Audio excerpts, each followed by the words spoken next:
Hello, hello, hello, hello. Welcome to my podcast. I am Dr. E. Jean Pemberton of Enda's Education.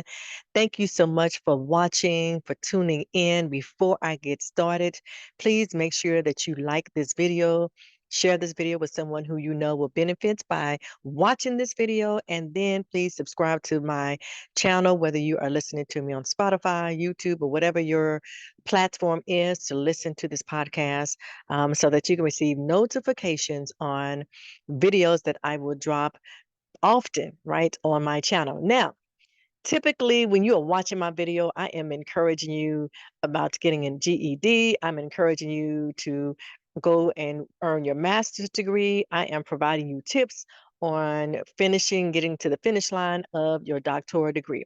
But this video, I am flipping the script. And I'm going to give you five reasons why you should not move forward towards enrolling in a doctoral program. I'm going to give you five reasons. Okay.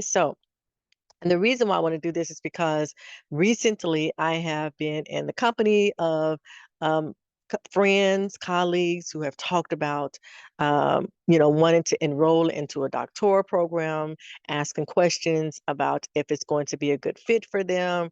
And typically, I'm all about the cheerleading, part of the cheerleading squad. And I'm like, yes, yes, you should move forward with that.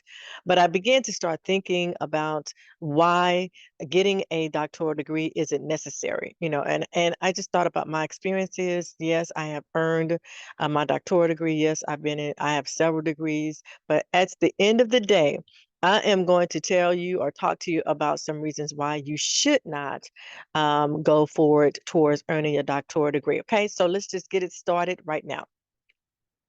Reason number one, unclear education academic goals or your career of choice does not require you to move forward to enroll in a doctoral degree. Okay. If you are in a career and you have a wonderful career, or maybe the career that you're having, you need to get certifications, but your certifications are not requiring you to move forward towards a PhD or a doctoral degree, then my recommendation is do not, and I will repeat again, do not go for a doctoral degree, especially if it's a question mark for you about being part of a program. Then I would not again go for a doctoral degree. It's not necessary unless you are wanting to be a professor at a university. But even then, there are professors. I had professors who did not have a doctoral degree. So it's not really required. It's not necessary. So again, number one, first, if you have unclear goals, or if your career does not require you to move forward towards a PhD or a doctoral degree, then should you work to get a doctoral degree? The answer to the question, I would say, is no. Reason number two. Reason number two is financially and time. It costs to enroll and to earn a doctoral degree. It costs finances. Also, it costs time.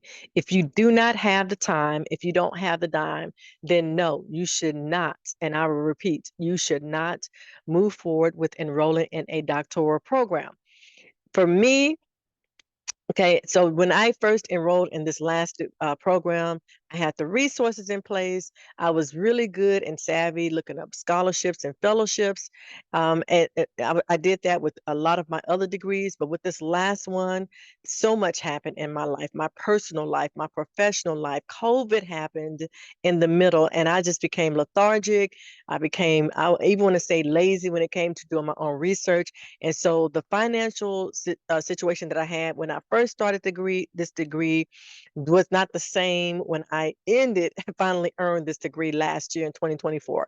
So I'm going to share with you, if you do not have the resources, financial resources, or the time, and right now I'm talking about financial resources, the answer is no. If you're not a person who likes to go and locate and find scholarships, fellowships, and you have to do your homework in advance, if you don't have the financial um, pieces as it relates to your savings account, if you are struggling already financially, get your finances together, my brother and my sister, before you enroll in a doctoral degree. You do not need to get into a student loan debt over a degree. It's not necessary. Okay. Again, remember we talked about number one. If it's not career required, don't do it. Okay. Do not get yourself in a financial bind. The second piece of that no or on investment, it's not just a financial investment that's going to cost you money. It's also going to cost you time, time, time, time.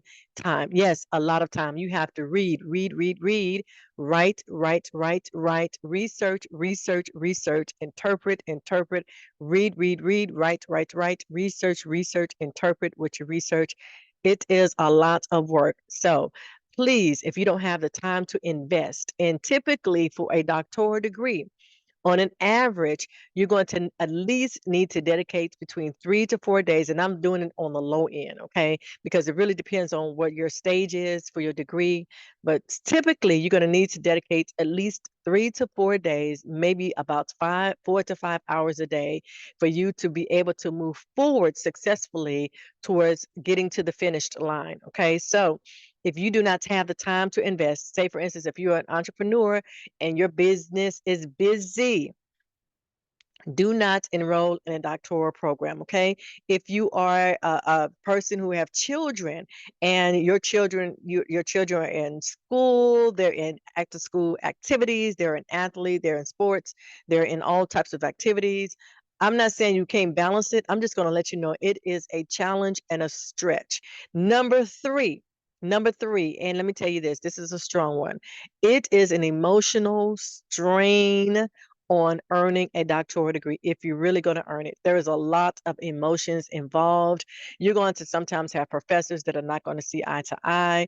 You're going to sometimes have a culture that you're a part of that's going to make it very complicated while you're trying to move forward with your doctoral degree. And if you already are a high valued emotional person, when I say high value, high emotional person is what I'm trying to say. Let me tell you, that's probably moving into a doctoral degree is probably not the route to take. If you are someone who needs affirmation, confirmation, babysitting, all of those things that can become, required from a person, no, do not. And I'm going to say this again, do not go and move into a doctoral program, because with the doctoral program, there is a lot of emotions that is involved, a lot of stress that's involved. Sometimes you're going to experience that imposter syndrome. You're going to feel very isolated. You're going to see other people having a lot of fun, and the years are going to just roll by, and it's just going to be very, very stressful. Plus, it's going to be a strain even if you're in a relationship. You need to make sure, if you're married, which is what I did before I entered, if this is going to work. And even when your spouse is saying, yes, rah, rah, I'm for this, still there's so much time that you've got to commit to this degree, that if you don't have a spouse who has an understanding about the investment of academia and the time that you're going to have to put into it, it's going to impact your home life. It's stressful. Okay. If you are a single parent, it's going to be stressful. If you have a child that's very active in school, because there's going to be challenges where you're going to have to navigate between what's going on with them, what's going on with you. Okay. So again, very, very stressful. So if you cannot handle stress, if you cannot pivot, if you cannot navigate against opposition, then the answer is no, you should not enroll in a doctoral program. Reason number 4, I have heard this and I have experienced this myself personally, and that is poor institutional support. Okay. Poor institutional support. Now, when I was in my undergrad degrees and some of my other graduate programs, I had a pretty good support system to some degree.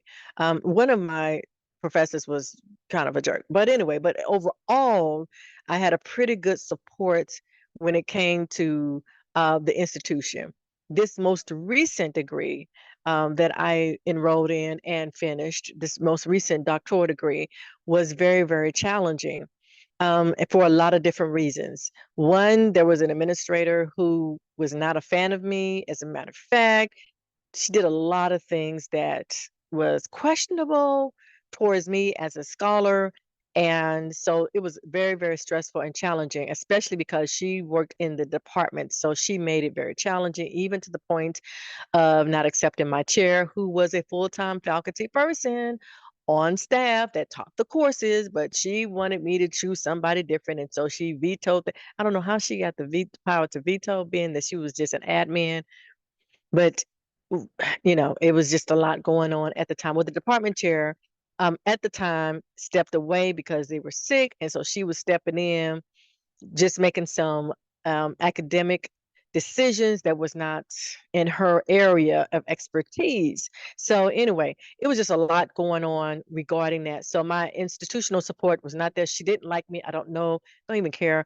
But it was just a struggle for that. The other piece is, sometimes, especially for a doctoral program, you may find the challenge of committee support, committee chair, especially I've heard this with colleagues who have online programs. They find it sometimes very, very challenging to find a chair in a committee that supports their choice of what they want to research. And so they find that as a challenge. I did not have that as a challenge with my committee chairs. I actually had two. The first one that I chose, again, that got vetoed by someone who really didn't have the power, but she, exercised her connections. And so she recommended me someone else that she was in favor of. The person she recommended, we got a chance to talk.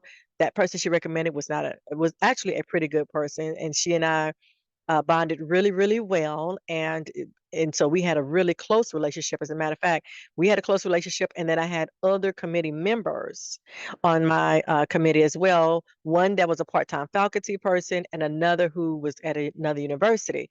The other faculty person at the other university, I got a lot of riff from that as well, from that admin person, but I was able to move around that with my chair that she would green lighted to help me to bring him in, because I was just like, no, now we already vetoed the chair that I wanted originally. So I want this faculty person because I know what I needed for my dissertation, the research that I needed, the type of methodology approach that I was taking. He was an expert, and I knew he would give me sound advice. So I was able to bring him in thanks to the chair that she recommended to me, who actually turned out to be an amazing woman. I love her so much. But she passed away. She passed away while I was in dissertation status, which was very heartbreaking to me. So I had to get a replacement. And during that time, interesting enough, the admin who was just doing the most and being extra ended up resigning from her position. So someone else took her place, and I was like, "Oh my gosh, I'm getting ready to go through, some shenanigans." But the person that took her place saw all of the things that was going on behind the scenes regarding me being able to finish, and so she was very kind to allow me to bring the original person that I wanted to be my chair. And I'm so grateful that that person was still available, because he didn't have to be available, but he was available and did a wonderful job to help me to get to the finish line. Also, my experience with that other admin, when COVID happened, I was preparing for my written exams, because the degree that I was earning, we had to do a written exam and an oral exam. So for my written exam, my exam was scheduled for April 2020. Well, of course, we went on spring break. I was preparing for it, and as an educator, I had just a lot going on. And so as an educator, I was on spring break. As a scholar, I was on spring break. But if you can remember, spring break turned out to be more than 1 week because of COVID. So because of all of that was going on, we as students, as scholars, we had to pivot and make some adjustments. Of course, we could not be on campus, but there was also a lot of pivoting and adjustments that I had to make as an educator. So it was very, very stressful. And then I still had one child that was in school, and then we had grandkids. It was just a lot going on. So I asked, is there a way that we can extend or push back my due date, my exam date, written date? It was at the beginning of April. Could we move it back some to allow me to be able to make the adjustments professionally, personally, and academically, so that I can move in, with the right head? Because we had to change from taking our written exams from on campus to at home, and we had to be on the computer. The computer had to be at a certain level to be able to download this program, where they had to lock your computer. Just a lot of stuff going on. She would not let me extend it. But other people took the written exams down the road in the same month, but she would not let me extend it. It was just so when I took my written exams, that the days that I was scheduled, there were 2 days. The first day, I ended up being delayed an hour because we could not figure out how to get this what they needed downloaded into my system. The match of my system with the program wasn't there. It was just very nerve wracking, So they extended it, gave me an additional hour on the back end, but still, it was just too much. And so I did pass my written exams, praise the Lord, but it was the most. When I say the most stressful experience for this degree, very, very stressful. So anyway, that was my story. But again, she ended up resigning from the role position, and someone else came in and then became more supportive. That was wonderful. My chair, like I said, she passed away, so someone else came on board. But I did have a person that I also picked to be a part of my committee. And unfortunately, I won't say names because I just won't. But anyway, she ghosted me. I don't know what happened. She was with me at the beginning, did a wonderful job, wonderful person, awesome professor. I actually had her as my professor for one of my courses.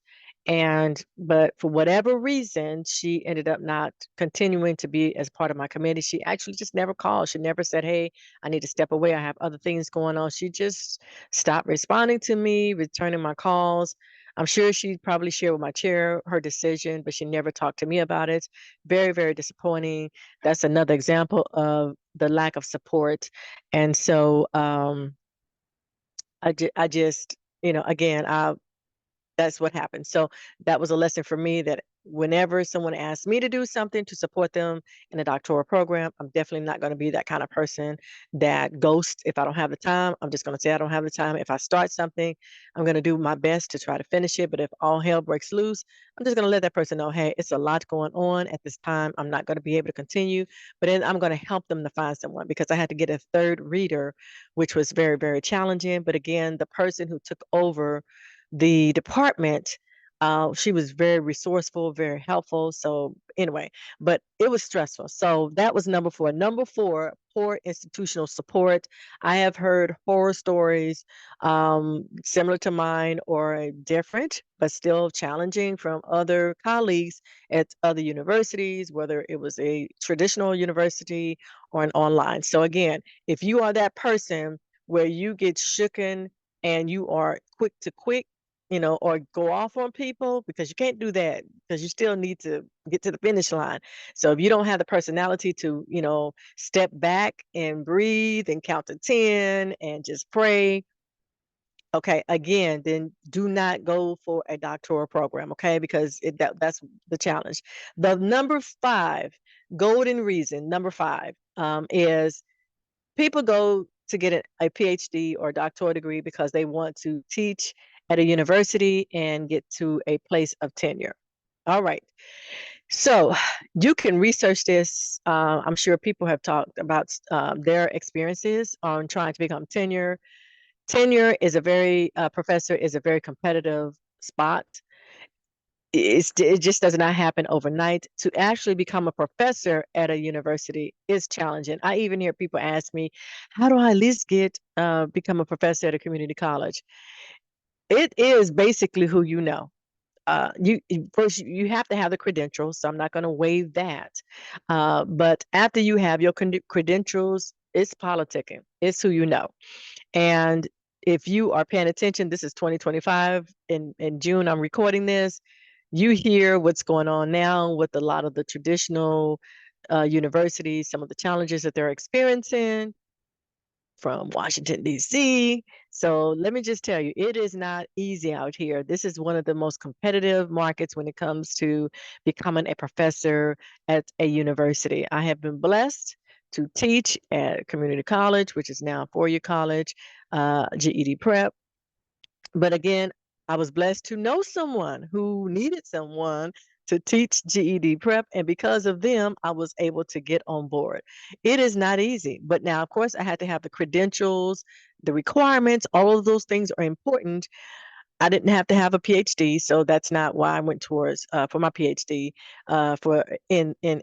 I say in education, this particular degree, but if you're trying to do it because you want to be a professor at a university, I would say try to get a job at a university first so you can understand the ins and out, the culture of the university. Even if you start in at registration, whatever the role is, to just get off the bat as a professor, that doesn't always work. Again, it is having the right credentials in academia, the credit hours. You need that. That is correct.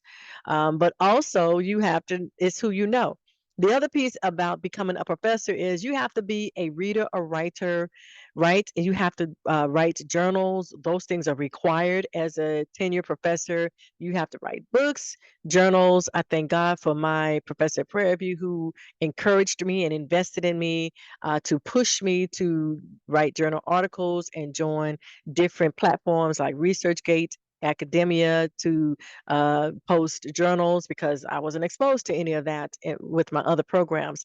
But if you're talking about becoming a tenure professor, typically a professor who's a tenure professor, they are contributing to the body of knowledge, whether it's through research, whether they are publishing books, publishing journals, those types of things. So if that's not a person, if that's something that you're not wanting to do, that's part of the competitiveness of becoming a tenure professor. So again, if your reason for becoming a professor is, I mean, getting a PhD or a doctoral degree is to become a professor, and then you don't see the long game and the requirements of getting that done, do not move forward towards earning or moving forward towards getting a doctoral degree. Okay, those are my 5 tips of why you should you should not go forward towards getting a doctoral degree. Now, I did. I did, and I'm going to tell you why I did it. The reason why I decided is one, first, when I started my education journey, well, when I got back on track with my education journey, it is because I went into ministry, and I was blessed to have a pastor and my father who was very, very diligent about making sure that I went back to school to earn my degree because they did not want me to be in ministry and be ignorant. Okay, so I went back to school and got a whole bunch of education and degrees, ministry related. But I started working as an academic dean and a campus president. And when I was working as an academic dean at colleges and campus president, I decided one, I went after I did a lot of all of my degrees in ministry, bachelor's, master's, demons, all of that. I went back and earned my MBA because I knew that having an MBA would be one, very good on my resume, my Vita, as a person who was in the position that I was in. And then also, I knew because of working at a college, having a PhD, a doctoral degree would also look good on my Vita. Also, it would be beneficial with accreditation because you have to have so many people on staff, educators, scholars, and all those types of things if they have a certain level of degree. Okay. Plus, you also need to have so many credit hours in order to be able to qualify to teach certain courses, and I wanted to continue to teach courses as well. So that's why I went forward for my PhD, because it was career driven, it was career related, and it did benefit me and is benefiting me with the degrees that I have in ministry and the degrees that I decided to move forward with from the business perspective for education. So that's why I did make the decisions that I made. Okay. So now if those decisions are not for you, and I just kind of hit the buttons with that. Also, I was a person that looked for funding. Now, I didn't do the best with this last degree. So now I got to make up for it on the back end, but I was that kind of person. Was emotional? Yes, it was. Was it challenging? Yes, it was. Did I face obstacles? I absolutely did. But I'm the kind of person that once I start something, I am going to finish it come hell or high water. It's going to happen. Okay. So with or without the support system, I'm going to find that. And let me just tell you this, towards the end, I am so grateful for the supports that system that I was able to connect to help me to get to and over the finish line. So eventually was able to get what I needed to help support me emotionally, to help support me mentally, physically, all those types of things. That was very, very important for me to get to the finish line. Okay, so that's what I did. So yes, Was it worth it? Absolutely. For me, it was worth it. It was one of my to-do things on my list to get to the finish line. And so now, if you don't have those reasons and you have those 5 things that I just shared with you that are working against you, maybe now is not the time. Perhaps down the road, you can go ahead and move forward towards earning your doctoral degree, but maybe not. It's really up to you. At the end of the day, you want to make sure that whatever you do it with the spirit of excellence. All right. Well, that's all that I want to offer for you. Thank you so much for listening to me, for watching this video. And for more information about education and what we're doing with our organization to support scholars like you, scholars like me, please make sure you visit my website, which is endaseducation.com. That is endaseducation.com.